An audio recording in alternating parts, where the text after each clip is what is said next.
오늘 함께 보실 하나님의 말씀은 예레미야 22장 1절에서 5절 말씀입니다.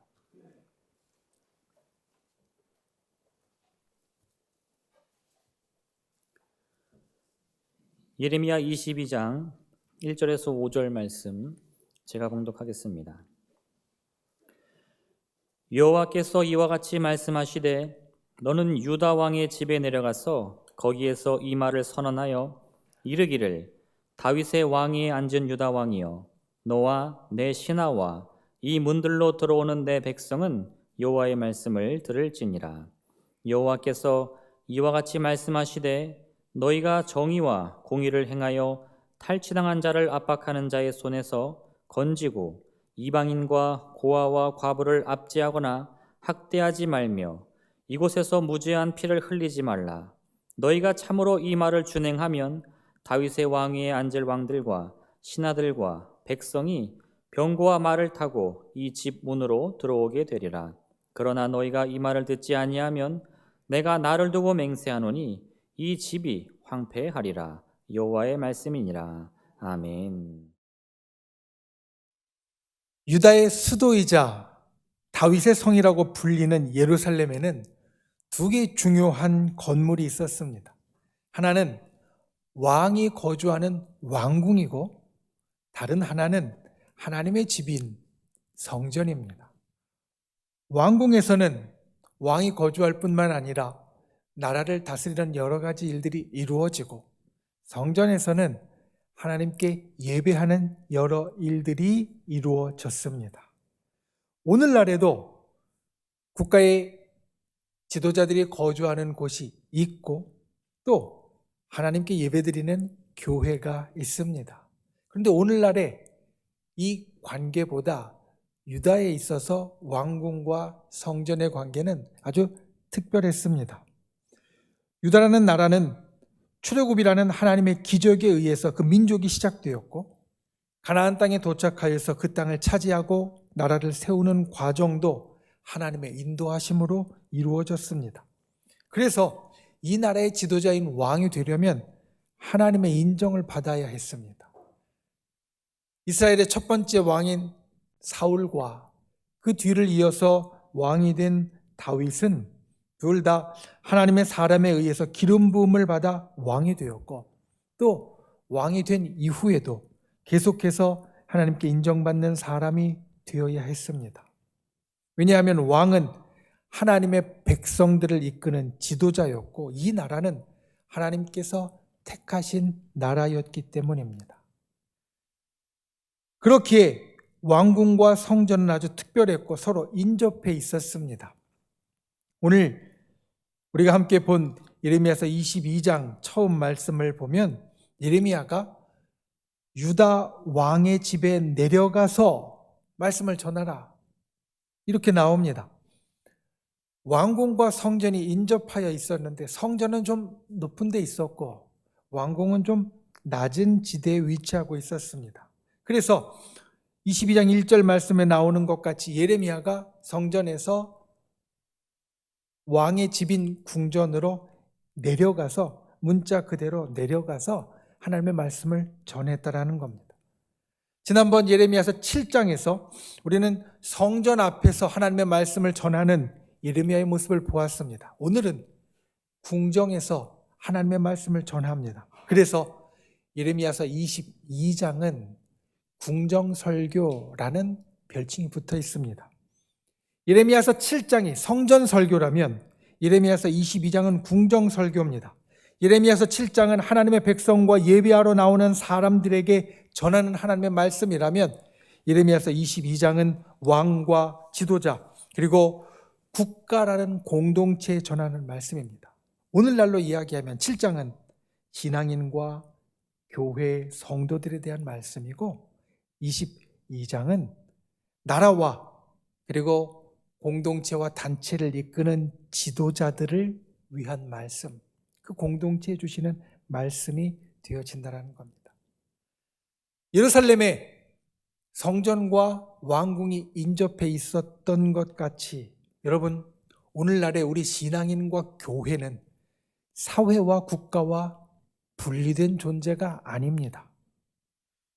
우리가 살아가는 나라와 사회는 하나님의 관심과 역사에서 벗어나 있는 존재도 아닙니다. 이것은 초대교회 때부터 지금까지 분명한 사실입니다.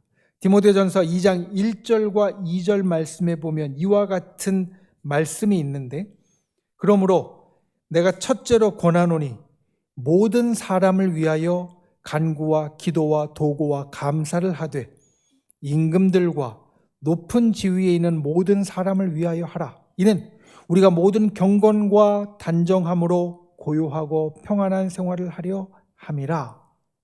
이렇게 우리에게 전합니다. 여기에 보면 임금과 높은 지위에 있는 모든 사람, 당시에 로마의 지도자들입니다. 로마의 지도자는 하나님을 믿는 사람이 아니었습니다.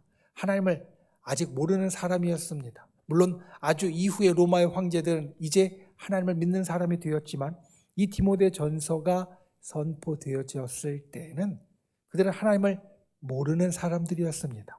그런데 그들을 위해서 기도하라.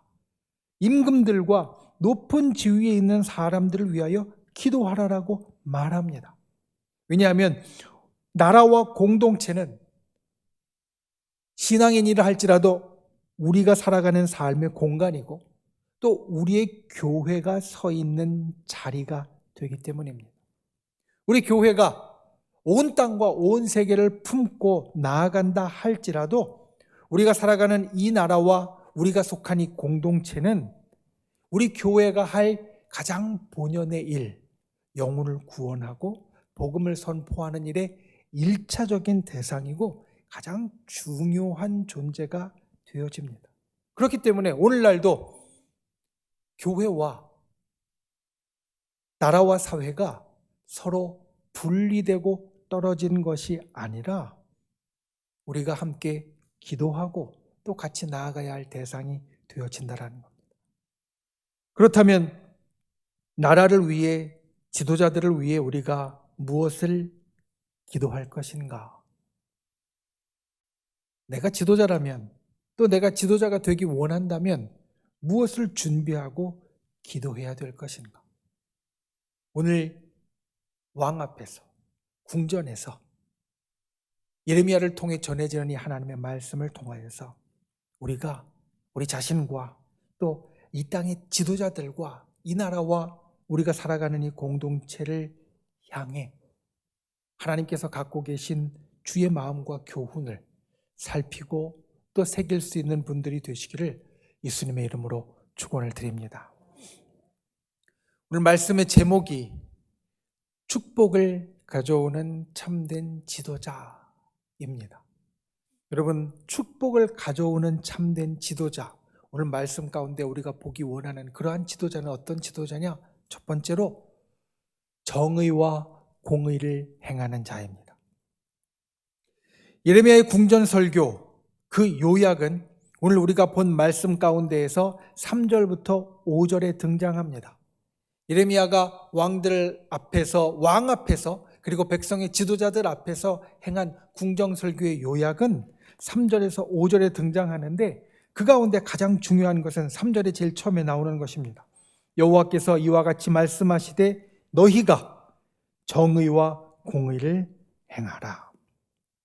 그리고 이어지는 말씀을 보면 너희가 이것을 행하면 이 왕궁을 계속 출입할 수 있을 것이고, 다른 말로 바꾸면 너희가 왕의 자리와 관리의 자리, 지도자의 자리에 계속 있을 수 있을 것이다라는 말입니다.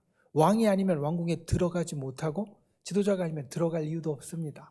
그러니까 왕궁을 계속 출입한다라는 이야기는 왕의 자리를 지키고 지도자의 자리를 지킨다라는 말입니다. 듣지 않으면 왕궁이 무너진다라고 말씀하고 있습니다. 그 기준이 왕의 자리를 지키고 지도자의 자리를 지키고 왕궁이 무너지지 않는 기준이 정의와 공의를 행하는 것이다. 이 정의와 공의는 사실 성경에서 아주 중요한 말입니다.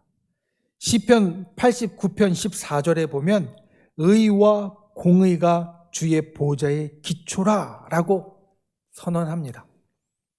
온 세상을 다스리는 하나님, 그 하나님의 통치권을 상징하는 보좌가 어디에 세워져 있느냐? 정의와 공의 위에 세워져 있다는 말입니다. 이 말을 풀면 하나님께서 세상을 통치하시는 원칙이, 하나님께서 세상을 통치하시는 근본이 바로 정의와 공의라는 말입니다.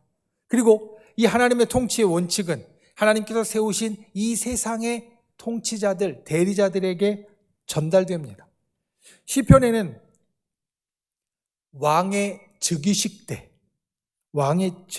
때 불려졌던 찬양이 있습니다. 오늘날로 이야기하면 대통령이 취임할 때 예배를 드리는데 그 취임할 때 드리는 예배에 부르는 찬양과 같습니다.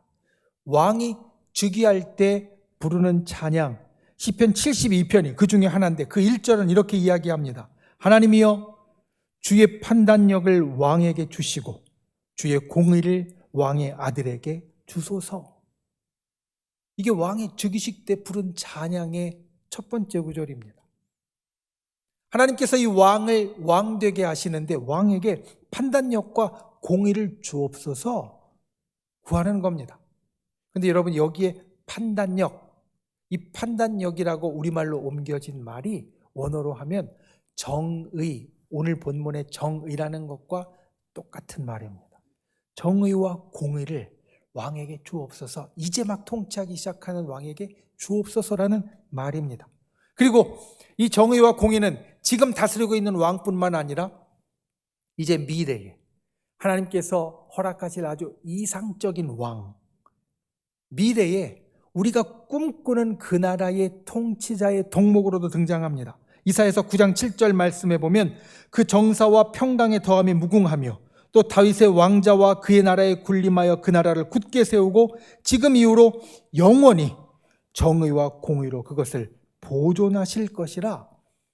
앞으로 나타날 영원한 통치자, 이상적인 통치자가 이 땅 가운데 이룰 것이, 영원히 보존할 것이 정의와 공의라고 말씀하고 있다는 겁니다. 정의와 공의는 그래서 성경에서 아주 중요한 것입니다. 그리고 이 정의와 공의는 지도자가 가져야 할 가장 기본적인 책임이고 덕목입니다. 정의와 공의, 비슷한 말 같지만 사실 조금 다릅니다. 우리 성경에서도 구분해서 쓰이고 있습니다. 정의라는 말은 원어로 미슈파트입니다. 미슈파트라는 말은 본래 재판하다라는 것에서 나온 말인데 그 뜻이 하나님의 법도에 근거해서 올바른 사회 질서를 세운다라는 뜻을 갖습니다. 즉 재판을 통하여서 잘하고 잘못한 것을 가리고, 잘한 것은 상을 주고 잘못한 것은 없애는, 죄를 없애는, 해결하는 이 모든 과정을 포함한 것이 바로 정의입니다. 공의는 원어로 째다카인데 이 공의는 윤리적인 의나 도덕적인 의가 아닙니다. 이 공의에는 기본적으로 관계가 들어 있습니다. 무슨 뜻이냐면 이 사람과 내가 관계가 있어서 내가 그의 뜻에 동의해, 내가 그의 뜻에 동조해 라는 것이 이 속에 들어 있습니다. 그래서 하나님의 뜻에 동의해서, 하나님께서 명령하신 규례에 동의해서 그것을 따라 올바르게 살아가는 의로움이 바로 이 공의의 뜻입니다. 여기에는 하나님과의 관계 속에서 행하는 의와 긍휼과 구원이 들어 있습니다. 둘이 이렇게 다릅니다. 그런데 잘 모르시겠죠? 열심히 설명했는데 목사님 무슨 뜻인지 잘 모르겠습니다. 아마 그럴 겁니다. 저도 그렇습니다. 쉽게 이야기하면 이렇습니다. 정의는 재판으로 잘잘못을 가리는 것 같이 그런 잘잘못을 가리는 의가 들어 있습니다. 그래서 우리가 일상적으로 살아가면서 의롭게 행하는 것이 이 정의에 포함되어집니다. 그런데 공의는 관계 속에서의 의로움입니다. 특별히 이스라엘에게 있어서 관계라고 하는 것은 하나님과의 관계 속에서의 의로움입니다. 그러니까 세상적인 정의는 내가 잘못하면 책임을 져야 합니다. 내가 누구에게 손해를 끼치면 재판을 통해서 그걸 배상해야 됩니다. 근데 여러분, 하나님과의 관계 속에서의 의는 어떻습니까? 내가 잘못했을 때 물론 책임을 질 때도 있지만 하나님께서 은혜와 긍휼로 용서해 주실 수도 있습니다. 그게 이루어질 수 있는 것이 공의의 영역입니다. 정의는 일상적인 것에서의 바른 것이라면 공의는 하나님과의 관계인 신앙 안에서 신앙 중심으로 옳은 일을 말한다는 겁니다. 그리고 이 정의와 공의가 왕조의 존속 여부를 결정합니다. 4절에는 이것을 지키지 않으면 왕조가 망하리라라고 하였는데 이것을 지키면 어떤 일이 일어나는가? 15절 말씀은 이렇게 이야기합니다. 내 아버지가 정의와 공의를 행하지 아니하였느냐? 그때에 그가 형통하였었느니라. 요시야 왕의 아버지가 정의와 공의를 행하니까 그때에는 형통했었다. 정의와 공의를 행하지 않으면 심판이 임하는데 정의와 공의를 행하니까 그때는 형통하게 잘 되었다. 축복의 일들이 있었다라는 말입니다. 여러분, 하나님께서 보시기에 당시의 유다의 위기는, 유다는 위기였습니다. 예레미야를 통해서 하나님은 계속해서 심판과 멸망의 메시지를 전하셨습니다. 그 유다의 위기는 정의와 공의가 세워지지 않았기 때문이었고 여기에는 왕과 지도자들의 책임이 컸다라는 겁니다. 지도자들이 스스로 정의와 공의, 법과 신앙을 지키지 않았고 백성들도 그를 따라가니 나라가 점점 위태해졌습니다. 여러분, 하나님께서 지도자를 판단하시는 기준이 정의와 공의라고 오늘 예레미야서 22장은 분명하게 말합니다. 그러니 우리가 나라를 위해서 기도할 때, 공동체를 위해서 기도할 때, 지도자를 위해서 기도할 때 우리의 첫 번째 기도의 제목은 이것이 되어야 합니다.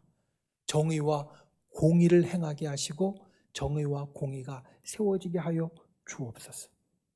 이게 하나님께서 축복하시는 기준입니다.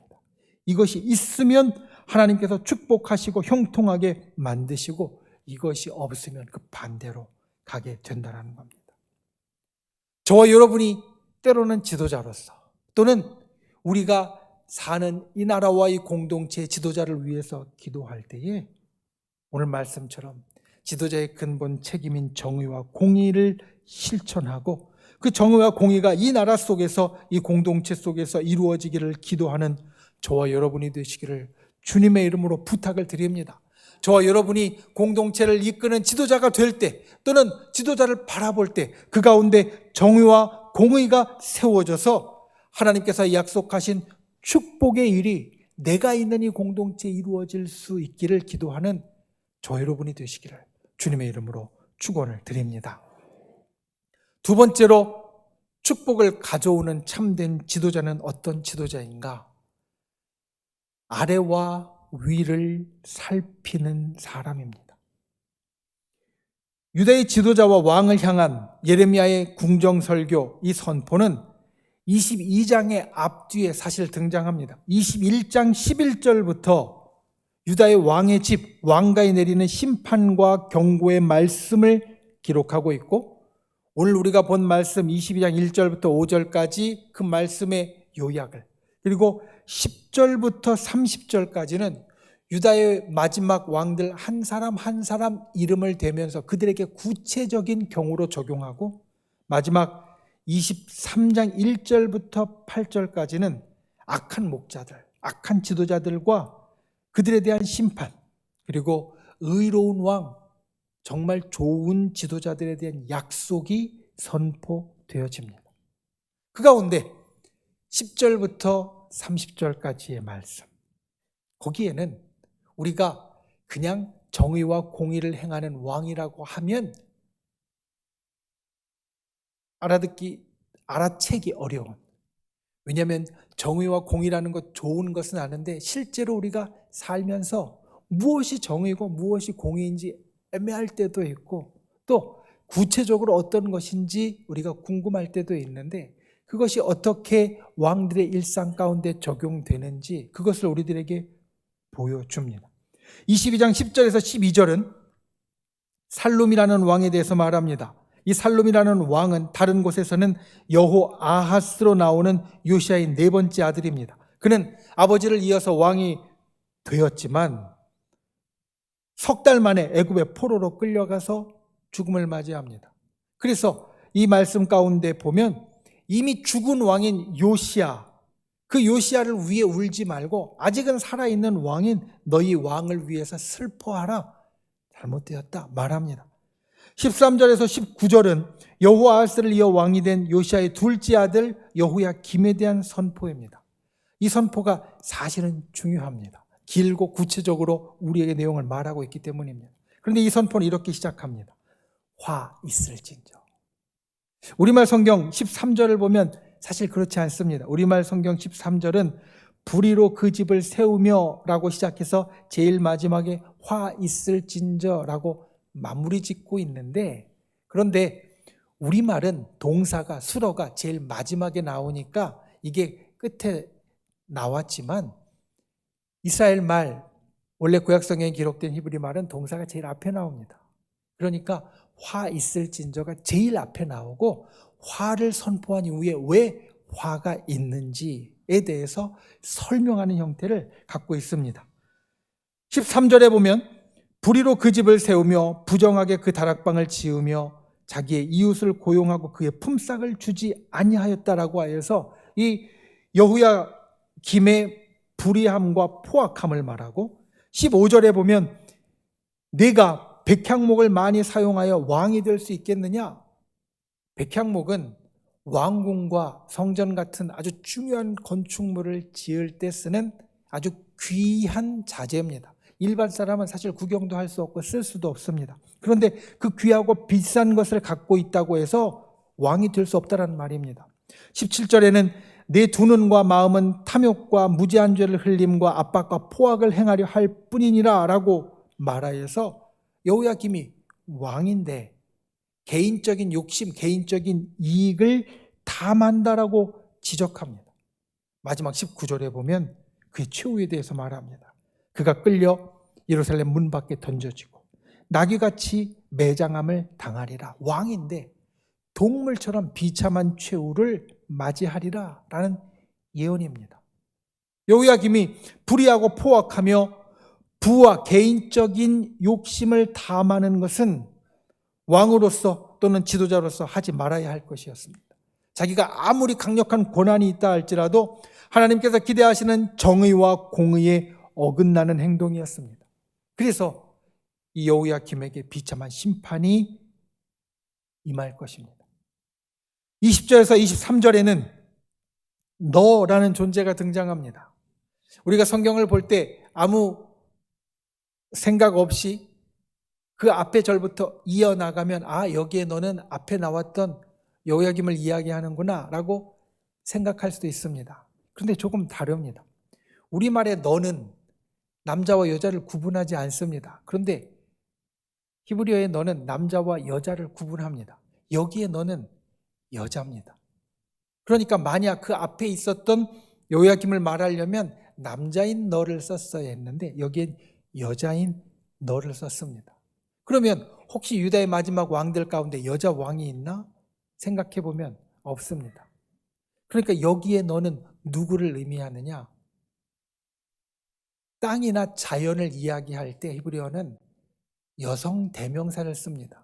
그러니까 여기에 너는 땅, 특별히 왕들이 거하는 땅인 예루살렘을 뜻한다. 이렇게 말합니다. 즉 여기에 너는 예루살렘을 말합니다. 왕과 지도자들이 거하는 성. 그런데 그것에 대하여서 21절 말씀에 보면 내가 어려서부터 내 목소리를 청종하지 아니함이 내 습관이라라고 하여서 이 예루살렘이 정의와 공의를 따르지 않는 곳이 되었다라고 말하고, 22절에 보면 내 목자들은 다 바람에 삼켜질 것이요 라고 선포하여서 목자들인 왕과 지도자들이 결국 심판을 당할 것이다. 이렇게 말합니다. 땅의 잘못은 결국은 지도자들의 책임입니다.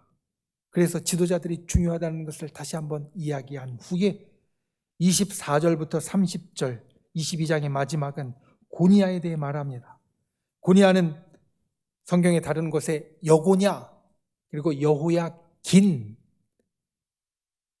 혼동되시지만 다릅니다. 그 앞에 있는 왕은 여호야김이고 여기에 왕은 여호야긴입니다. 이 여호야긴으로 나오는 왕입니다. 여호야김의 아들이고 요시야의 손자였습니다. 그런데 그는 왕이 된 지 얼마 되지 않아서 바벨론의 포로로 끌려갔습니다. 비운의 왕이었습니다. 그리고 그를 통해서 하나님은 유다 왕조의 종말을 선언합니다. 30절 말씀에 보면 이 사람이 자식이 없겠고 그의 평생 동안 형통하지 못하리라. 다윗의 왕위에 앉아 유다를 다스릴 사람이 다시는 없을 것임이라. 유다가 이제 완전히 끝날 것이다 라고 하나님은 선포한다라는 겁니다. 이제 유다 왕조는 끝났습니다. 왜? 정의와 공의가 그 속에 없었기 때문에. 그런데 구체적으로 왕들에게 어떤 것이 있어서 완전히 끝나게 되었느냐? 그것은 이들이 공동체를 생각하지 않았기 때문입니다. 여러분, 지도자는 왜 지도자입니까? 지도하는 공동체가 있으니까 지도자입니다.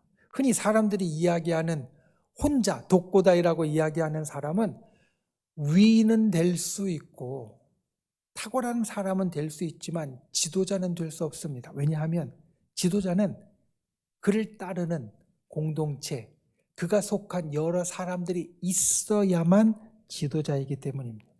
하나님의 백성, 선택받은 공동체를 이끄는 자가 유다의 왕이었습니다. 그런데 유다의 왕은 그 사실을 망각했습니다. 그래서 여호야김의 구체적인 잘못을 지적하는 구절들에 보면 왕이었지만 불의하고 포악하고 부유함과 개인적인 욕심을 채우는 사람이었다. 자기의 성격대로, 자기가 가진 권력대로, 자기 욕심대로 행동하는 사람이었다라고 말합니다. 지도자로 세워졌지만 그가 속한 공동체가 아니라 자신만을 생각하는 사람이었다라는 겁니다. 유다의 왕은 동시에 하나님으로부터 통치를 위임받은 존재였습니다. 그리고 그를 따르는 백성들이 있었습니다. 그러니까 왕은 마땅히 아래로는 백성을, 위로는 하나님을 살펴야 했습니다. 여러분, 아까 정의와 공의에 대해서 이야기하신 것을 기억하시죠?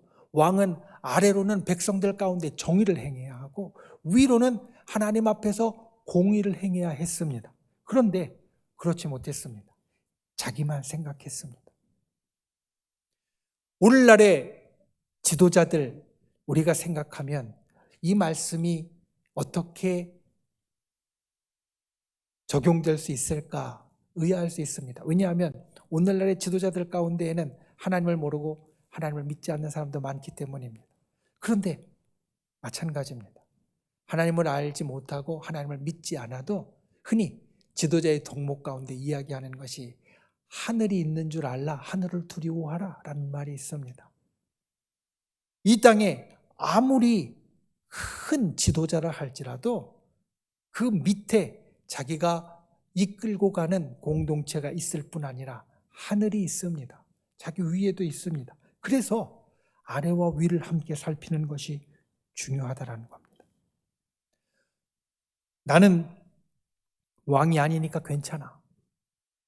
혹시 이렇게 생각하십니까? 그런데 그렇지 않습니다. 여러분, 둘째 아이 증후군이라는 것이 있습니다. 또는 중간 아이 증후군이라는 것이 있습니다. 어떤 것이냐면 첫째로 태어난 아이는 부모로부터 가장 큰 신뢰를 받고 막내로 태어난 아이는 귀여움과 어여쁨을 가장 많이 받는데 그 사이에 낀 둘째 또는 중간의 아이들은 첫째와 막내 사이에 이리저리 치여서 소외감을 느끼고 자존감이 낮은 경우가 많다는 겁니다. 이걸 둘째 아이 증후군 또는 중간 아이 증후군이라고 부릅니다. 아마도 형제가 셋 이상이시거나 아이를 셋 이상 키우시는 분들은 느껴보셨을 수 있습니다. 그런데 이 둘째 아이 증후군을 예방하고 고쳐줄 수 있는 사람 누구냐면 바로 부모님입니다. 선생님이나 상담자나 아니면 친구, 물론 도움을 줄 수 있겠지만 제일 중요한 사람은 바로 부모님입니다. 부모님이 아래 위로 잘 살피고 고르게 사랑하려고 노력하면서 이것이 고쳐진다는 말입니다. 그러니까 우리가 부모라면 가정의 지도자입니다.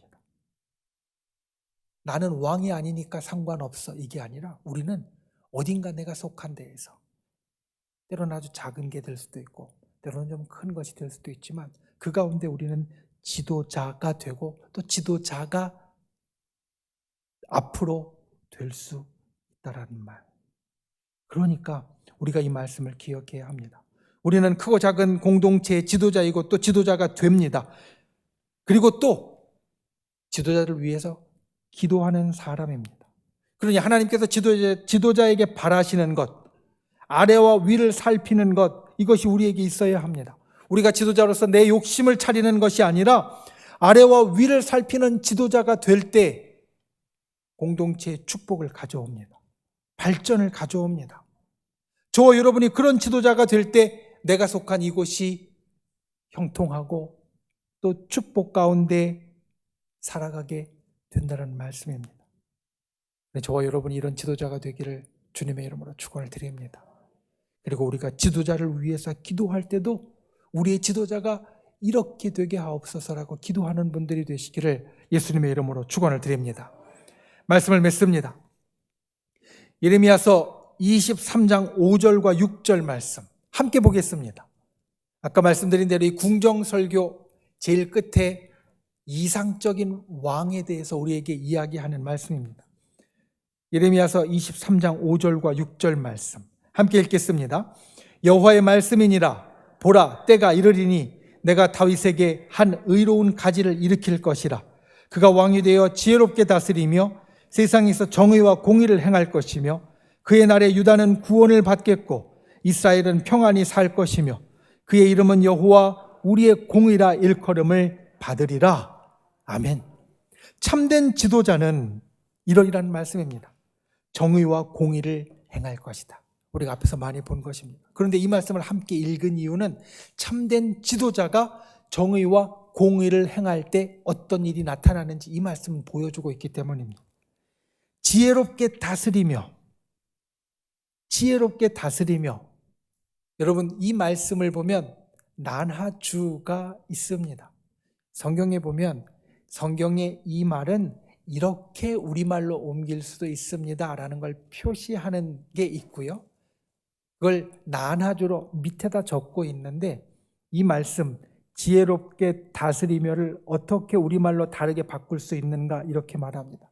형통하며 그리고 구원을 받겠고 평안히 살 것이다.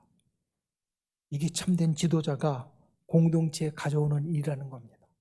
참된 지도자가 정의와 공의를 행하면 그의 공동체는 형통하게 되어지고 구원을 경험하고 평안하게 살게 될 것이다. 그러니 참된 지도자는 축복을 가져오는 사람입니다. 우리가 살아가는 이 시대는 예레미야 시대처럼 왕과 같은 아주 강력한 지도자는 없습니다. 하지만 여전히 지도자는 존재하고 지도자는 중요합니다. 또 아까 말씀드린 대로 우리 모두가 크고 작은 지도자입니다. 그러니 오늘 이 궁정설교를 통하여서 하나님께서 우리들에게 주시는 말씀, 정의를 행하는 지도자가 되시기 바랍니다.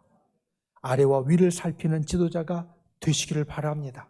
그때 저와 여러분이 이 나라에, 이 교회에, 우리의 가정에 또 내가 속한 단체와 공동체에 축복을 가져오게 될 줄 믿습니다. 그리고 또 우리가 나라를 위하여 기도할 때, 온 세계를 위하여 기도할 때 내가 그 공동체에 속하여서 축복을 얻으려면 우리 지도자가 그런 지도자가 되게 해달라고 기도할 수 있는 저 여러분이 되시기를 예수님의 이름으로 축원을 드립니다. 이 시간 함께 고개 숙이고 눈을 감고 기도하길 원합니다. 말씀을 생각하며 주님, 축복을 가져오는 참된 지도자, 내가 그런 지도자가 되게 해주시고 또 나의 지도자가 그런 지도자가 되게 해달라고, 정의와 공의를 행하며 아래와 위를 살피는 자가 되게 해달라고 기도하시고 우리의 믿음의 손을 아픈 곳 위에, 연약한 곳 위에, 병든 곳 위에 얹고 또 우리의 마음의 소원을 담은 가슴에 얹고, 주여 진정 이 시간 우리의 간절한 소원 가운데 응답하여 주시고 역사하여 주시고 기적을 베풀어 달라고 주여 3번 간절히 부르신 후에 통성으로 함께 기도하겠습니다. 주여, 주여, 주여.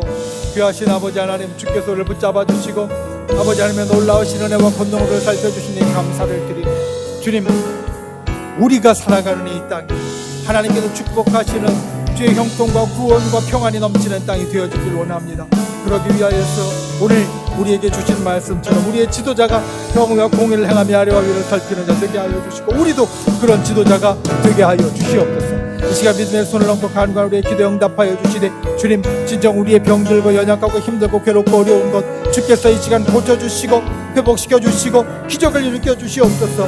우리의 마음의 소원 가운데 응답하여 주시옵소서. 우리의 삶을 둘러싼 모든 어려운 것들이 떠나가게 하여 주시옵소서. 진정 믿는 자들에게 약속된 대로 우리의 간구가 하늘에 상달되어 주의 기적을 불러오는 놀라운 간구가 되게 하여 주시옵소서. 주께서 우리를 붙잡아 주시고 하나님의 기적으로 우리를 살펴주시옵소서.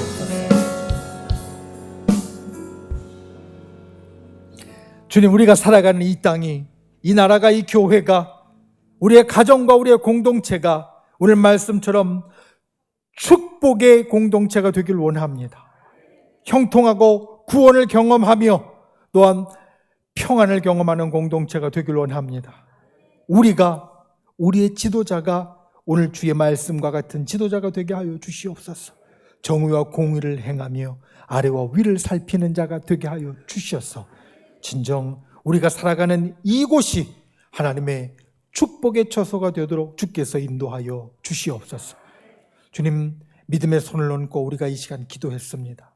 아픈 곳 위에 얹었습니다. 연약한 곳 위에 얹었습니다. 우리의 마음의 소원을 담은 가슴에 얹었습니다. 주여, 이 시간 우리의 기도를 듣고 응답하여 주시옵소서.